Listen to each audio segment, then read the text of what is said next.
Tous les dimanches, ils se retrouvent ici, à Notre-Dame de Chaldée à Paris. Pour ces chrétiens exilés d'Irak, pas question de rater ce moment. En arabe, araméen et français, ils prient sous la houlette du père Petrus Youssif. Ces derniers mois, 1200 chrétiens irakiens ont fui leur pays pour recommencer une nouvelle vie en France. La paroisse et l'association d'aide aux minorités d'Orient les aident à reprendre pied et à faire leur demande d'asile politique. Ils ont tout laissé là-bas. Ils arrivent avec leur seul trésor, c'est leur foi. Ils sont venus ici pour garder leur foi, pour pouvoir la garder. Et c'est ça leur trésor, et ça j'admire énormément. Depuis 2003 et l'intervention américaine, la pression des milices islamistes sur la minorité chrétienne n'a cessé de grandir en Irak. Insultes, enlèvements, demandes de rançon, attentats, une situation devenue invivable. Il faut amener les enfants à l'école, même la grande fille. Peut-être que quelqu'un va parler quelque chose, ou il y a une voiture qui passe, alors elle le prend.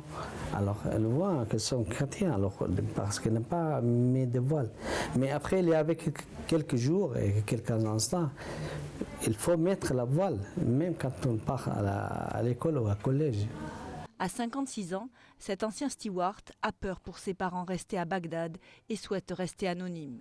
Lui vit ici depuis 1 an et demi avec sa femme et ses 3 enfants dans un appartement prêté par la paroisse. Certains disent, bon, il ne faut pas vider l'Irak de ses chrétiens, je suis d'accord. D'autre part, quand on est menacé dans sa chair et dans ses chairs,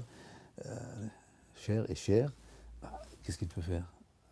Sauf qu'il peut. L'Irak ne compterait plus aujourd'hui que 600 000 chrétiens.